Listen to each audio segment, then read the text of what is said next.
if we look back, if we trace our history, Zimbabweans, Malawians were coming here to mine, to build Johannesburg. This is the Johannesburg that now South Africans feels like it's ours, but it was built on the sweat of migrants. Really? We have seen, when I came into South Africa, that was 2002. Midrand was not built the way it was built. Not built. If you check who was working in the construction industry, it was migrants that were coming from another country. Right now, South Africa is now built. It's now everyone now is attracted to South Africa because it's now well built. Now we are sitting here and say these people must go home, but we forget what they contributed to the society. Look at the taxi industry right now. Right. We want to to go back to the ground. If you look at the taxi industry right now, how many billions is it contributing to South Africa? And look at it right now. A South African lives in Soweto. They live in townships, in locations, right? They use buses to go to work. Yeah. Who is going to those taxis that is bringing in billions in South Africa? So you're saying that it's the migrants that work there? Can I ask you, so you're saying that South Africa was built by, migrants that were working in the farm. Were this documented or undocumented? Was it from your point of view? And back in the days, during those times when they're coming into build the mines, in your perspective, during those control, Without knowing that the migrants were documented by then, I don't have that. You don't have that information. I don't have. Let me speak practical. There's a place called River Park in Alex. It's Zimbabwe Avenue. All the hijackings, all the killings that happen on London Road are Zimbabweans. Yes. And I'm not going to be apologetic about this thing. Yes. We've got an industrial area next to Alex by Malboro. It's all Mozambicans there. Yes. We've got an industrial area on the other side in Limbro Park. We've got Malawians there. Now we are saying to one another that the youth unemployment ANC is making things better for us. There's no betterness in this thing. Yes. In fact, our own Home Affairs, our own SAPS officials are getting bribes from some of these ones. Mr. Caton McKenzie put it straight. We shouldn't be apologetic about this thing. Yes. These people must move away from our places. Yes. Alex was supposed to have 75,000 people in it. We are sitting at 1.4 million. That's why you find electricity breaking. That's why you get water everywhere. That's why our clinics are full. Each and every corner where you go to, these illegal immigrants are making something wrong. And with the Ethiopians, let me give you an example. There's a video that used to trend, I think about 2 years back, when Ethiopian decided to be a boss in Alex and lay his hand on a cop. If you've enjoyed this video so far, please do me a huge favour and hit the like button and subscribe. These videos take quite a long time to make, so if you could help me out, I'll love you forever. Thank you all for your support. Now let's get back to this crazy story. Now, this is the penultimate number and it's number 2. At number 2, I present to you Kweku Afrique. Wow! This guy has a thunderous voice. Like, when he speaks, you wanna listen. I've been able to watch a couple of his videos and I sincerely will tell you that he makes great impression in whatever content he's going to present. Thank you so much, Mr. Kweku. Keep up the good work.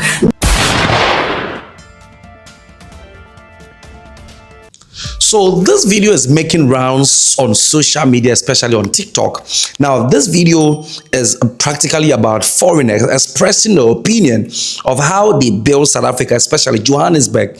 But now South Africans want them out of the country. Now, in the video, there was a lady, who was very vociferous. She expressed how foreigners, Malawians, Zimbabweans, and all those kinds of foreigners built Johannesburg with their sweat. But then when Johannesburg or South Africa now is beautiful and has become a beautiful, attractive country, South Africans want to kick them out. Now, this video was aired on South Africa's 24-hour news channel, ENCA TV. And the title of the program was, The Nation. So, now, they spoke about immigration, foreign nationals, and economic participation in South Africa. More specifically, this discussion focused on whether or not foreign nationals have significantly contributed to building Johannesburg. Because there are claims that immigrants built the city through labor, mining, and business. And so South African encounter argument was on land ownership, apartheid era struggle, citizenship, job, national identity, rising frustration over unemployment, and service delivery, and whether or not immigration is being managed by the state or not. So why did this video go viral? This video went viral because in the argument, ordinary South Africans spoke emotionally and directly. Foreign nationals also challenged the national narrative, and the host allowed raw, unfiltered exchanges. And one statement that went viral was this lady that I played a clip at first. She alleged that foreigners built Johannesburg, and this triggered outrage and debate across social media. I'm going to allow you watch the full video, and after the video, you also, leave your comment dispassionately. Let me know who really built South Africa. Did foreigners build South Africa? Did the white build South Africa? Or did South Africans themselves build South Africa? If you're a South African and you are watching, leave your comment in the comment section. If you're a foreigner, leave your unbiased judgment of this topic. Leave it in the comment section below. If we look back, if we trace our history, Zimbabweans, Malawians were coming here to mine, to build Johannesburg. This is the Johannesburg that now South Africans feels like it's ours, but it was built on the sweat of migrants. Really? We have seen, when I came into South Africa, that was 2002, Midrand was not built the way it was built. Not built. If you check who was working in the construction industry, it was migrants that were coming from another country. Right now, South Africa is now built. It's now everyone now is attracted to South Africa because it's now well built. Now we are sitting here and say these people must go home, but we forget what they contributed to the society. Look at the taxi industry right now. Right. We want to to go back to the ground. If you look at the taxi industry right now, how many billions is it contributing to South Africa? And look at it right now. A South African lives in Soweto.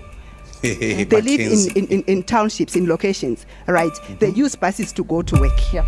Who is going to those taxis that is bringing in billions in South Africa? So you're saying that it's the migrants that work there?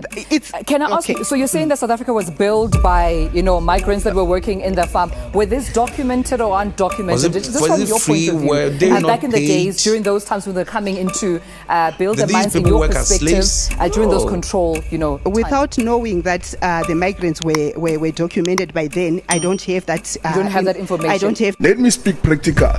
There's a place called River Park in Alex. It's Zimbabwe Avenue. All the hijackings, all the killings that happen on London Road are Zimbabweans. Yes. And I'm not going to be apologetic about this thing. Yeah. We've got an industrial area next to Alex by Marlborough. It's all Mozambicans there. Yes. We've got an industrial area on the other side in Limbro Park. We've got Malawians there. Now we are saying to one another that the youth unemployment ANC is making things better for us. There's no betterness in this thing. Yes. In fact, our own Home Affairs, our own SAPS officials are getting bribes from some of these ones. Mr. Caton McKenzie put it straight.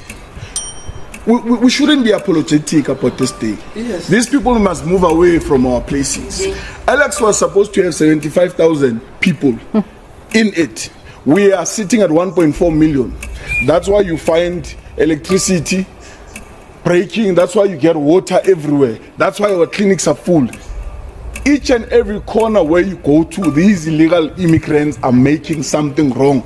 And with the Ethiopians, let me give you an example. There's a video that used to trend, I think about 2 years back, when Ethiopian decided to be a boss in Alex and lay his hand on a cop.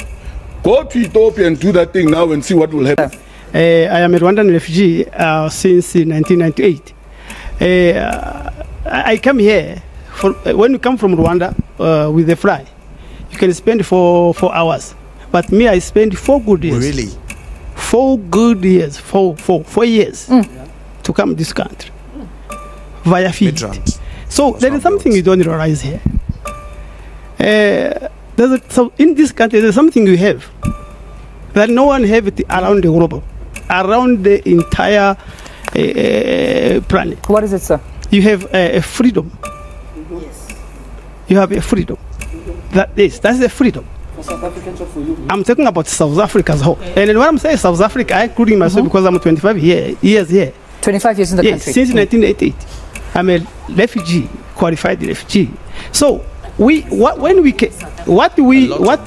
come here for is for the freedom you have. No one have it. The South African freedom is very unique. There's nobody can find it in the world. Yeah. That is why we're here. Can I just ask you this? In 2023 with Rwanda's progress, are you still a refugee? Yes. Let me come to my point. I'm still a refugee.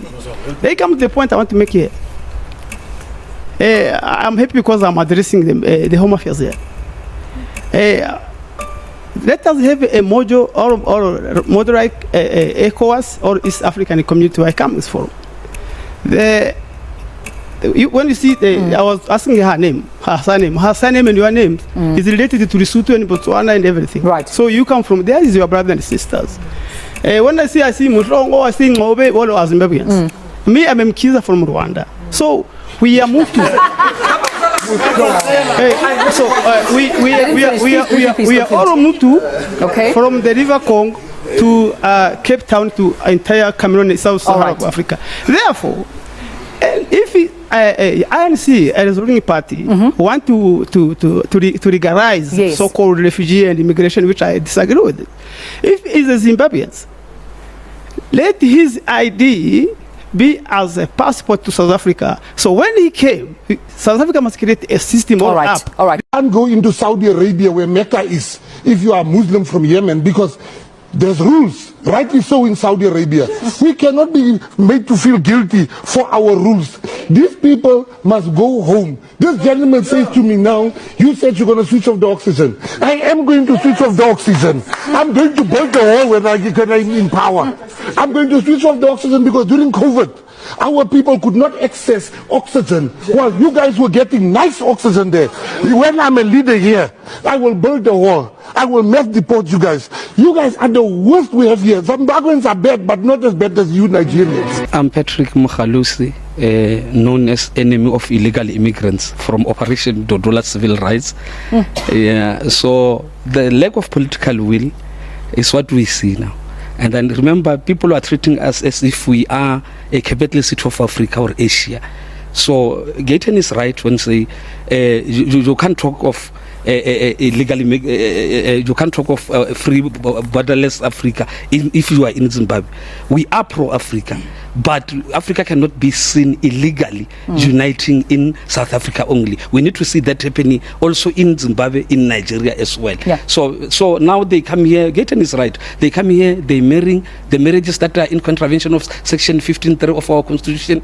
The marriages are being conducted without following any of our tradition and family laws. So in our tradition as South Africans, we used to say which means if Gayton marries my sister here, and then Gayton can't go and stay in his in-laws. He must build a sister a home. So nowadays we see Amir here. Amir is just married South African, and then he automatically qualifies to be a permanent South African resident. So we need audit, Home Affairs audit in terms of Section 19(2) of Home Affairs. So whether they got papers legally, then we need to audit. How did they get them? Because according to that section, then if you obtain any of our ID in means of fraud, false representation, concealment of material fact, then the Minister of Home Affairs has got that right to deprive you of that. Let me hold you right there because the Home Affairs Department has also been implicated.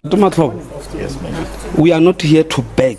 You can't say we're begging people to enforce. You are in power, enforce the laws of this country.